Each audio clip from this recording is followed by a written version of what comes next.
viską reikia daryti laiku, o ne tada, kai turi laiko.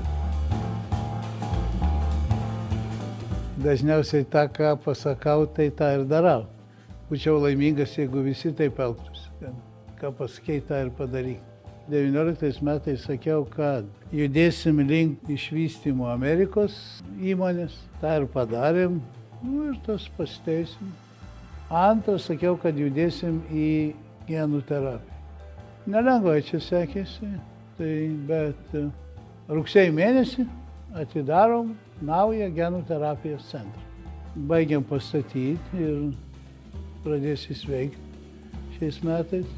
Daugiau nieko tokio nežadėjom, bet per tuos 5 metus sugalvojom, kad reikėtų daryti didesnį biotechnologinį miestą arba biocity, biomiestą, gyvybės miestą. Tai tą gyvybės miestą statom ten į Molėtų pusę, kur ir genų terapijos centras. Yra čia toks kaimas vadinasi Vismaliukai. Tai ten tuos Vismaliukos yra tokia inovatyvi zona, kur irgi įvairūs aukštųjų technologijų žmonės nori burtis. Tai va ten irgi statysim didelį fabriką, kurio investicinė vertė yra labai didelė. Jeigu ką nors pasakei daryti, tai yra strategija. Bet jeigu nori kažką tai padaryti, turi turėti strateginę drausmę, vykdyti tą strategiją. Esu Diana Bumelytė, esu Norfėj medicinos centrų ir chirurgijos centrų vadovė ir esu šeimos gydytoja. Pandemija tai tikrai buvo neeilinis įvykis, kuris įnešė į mūsų gyvenimą tikrai labai daug tokios nežinomybės. Labai noriu padėkoti visiems darbuotojams, kurie iš tikrųjų nepabūgo tuo metu ir guodė pacientus ir vienas kitus. Ir mes iš tikrųjų, kad parodyti tą dėkingumą mūsų, nusprendėm tokį projektėlį sugalvojame su menininkė Vaišvilaitė. Ir mes fotografavome tos gydytojus, jų darbą. Tos nuotraukos, tos labai gražios nuotraukos puošia Norfėj medicinos centrų ir chirurgijos centrų pastatų fasadus. Ir tai savotiška padėka. Taip, kelis centrus mes atidarėme prieš pandemiją. Arba pandemijos, sakykime, metu jau jie buvo pasiruošę startui, bet tiesiog tuo metu reikėjo šiek tiek išlaukti, o dabar tie centrai dirba sėkmingai. Londone esantiems centrams sekasi puikiai. Pacientai ne tik tai Lietuvoje renkasi Norfėj, bet ir tie, kurie gydosi ir lankosi Norfėj medicinos centruose Londone, supranta, kokios iš tikrųjų aukštos pridėtinės vertės paslaugas jie gali gauti Lietuvoje. Atitinkamai pacientai jie juda ir skraido iš Londono į Lietuvą arba į Latviją, kur Norfėj irgi yra atidarę dar vieną centrą. Ten tas centras irgi vysto daugiau pagalbinio apvaisinimo paslaugas, bet tikrai pacientai renkasi Lietuvą ir jos paslaugas, tas, kurių negali gauti, sakykime, kitose šalyse. Tokiu būdu, aišku, mes vystome tą patį medicinos turizmą ir nesustojame tą daryti. Ar turime atidaryti planų dar vieną centrą? Taip turime. Baigiami yra projektiniai derinimo darbai ir artimiausiu metu galvojame pradėti statybas dar vieno didelio medicinos centro Lietuvoje. Manęs visi klausia, kam tau Bumeli to genų terapijos centro reikia? Genų terapija yra puikiai sritis. Kodėl puikiai sritis? Todėl, kad dabartinė mūsų medicina yra paremta, kad mes gydom pasekmę. Kai susirgom, tai yra pasekmė kažko tai. Tai dažniausiai, kad mūsų genai taip nedirba kaip reikia, arba daro per daug baltymų, arba per mažai kažkokių baltymų, arba įvyksta kokia nors infekcija. Tai genų terapija yra tas sritis, kuri šalina priežastis, o ne pasekmę. Jeigu yra koks netikęs genas, kuris duoda pasekmę, tai tada mes jį galim pakeisti, sutvarkyti ir tokiu būdu išgydyti ligas, kurių iki šios dienos nelabai kas galėjo gydyti. Tai genų terapijos šiai dienai reikia apie 260 milijonų žmonių, kadangi kitų gydymo metodų nėra. Dabartiniu metu tų ligų, kurios jau ir patvirtintos gydyti genų terapiją, nėra daug. Bet klinikinius tyrimus yra tūkstančiai klinikinių tyrimų, kuriuos visi nori daryti. Ir tai to mano genų terapijos centro toks vienas iš pagrindinių uždavinių ir yra. Jeigu kas susiranda, kokį geną jis nori pakeisti, ateina manis prašyti, kad aš padaryčiau technologiją.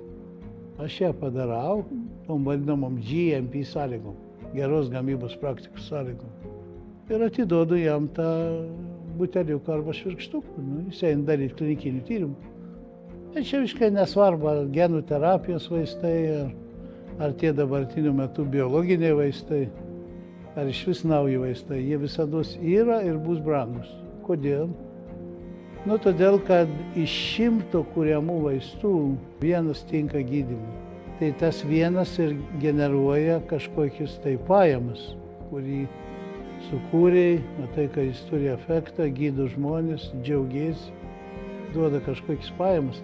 Bet tų 99 vaistų sukūrimas ir kūrimas ir kūryba yra įtraukta į to vieno vaisto kainą. Todėl ta kaina yra labai didelė.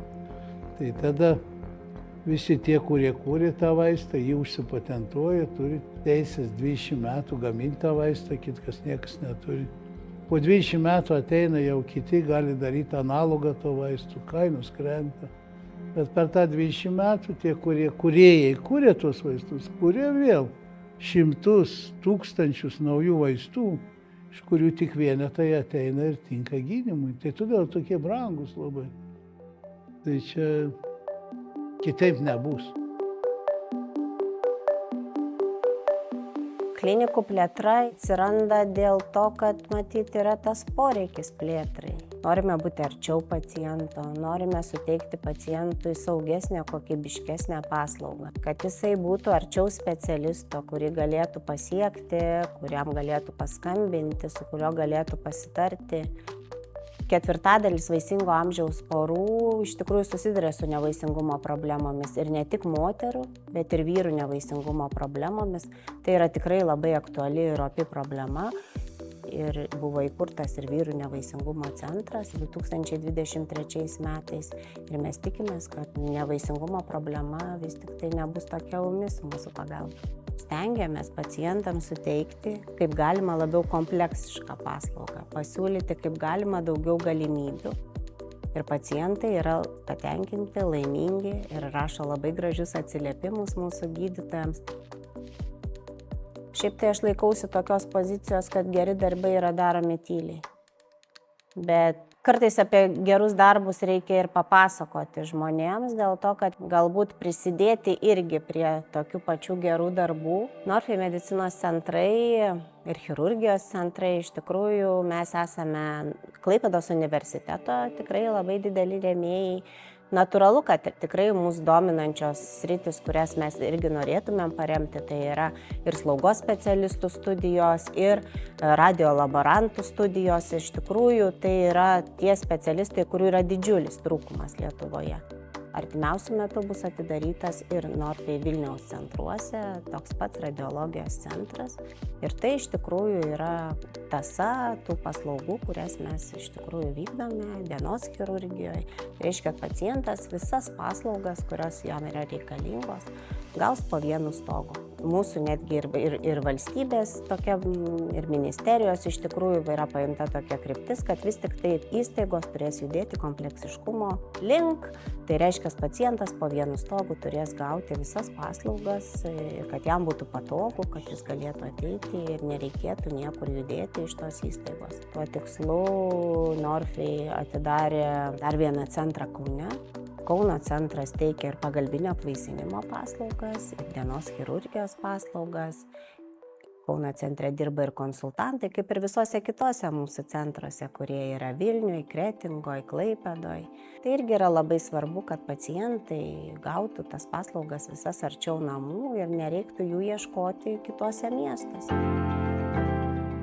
Norfai grupės misija yra labai tauri. Mes kuriam naujus vaistus ir gydom žmonės. Dvi kryptys yra medicinos centrai gydom žmonės ir biotechnologijos kuriam naujus vaistus. Tai Man atrodo, misija labai tokia, humaniška. Džiaugiuosi, kad mes tokią misiją turim ir tokią misiją vystom. Norfai iš tikrųjų dirba didžiąją dalim dienos chirurgijos srityje. Ką reiškia dienos chirurgija? Dienos chirurgija tai yra, kai žmogus ateina tą pačią dieną, jisai iš tikrųjų jau yra išoperuotas ir gali važiuoti namo. Tai yra tokios operacijos, kurios yra mažai invazyvios. Žmogus po tokių operacijų labai greitai atsistato ir yra darbingas, kas irgi yra labai svarbu Lietuvos ekonomikai. Dėl to dienos chirurgija iš tikrųjų ir mūsų valstybė ir labai skatina šitą sritį.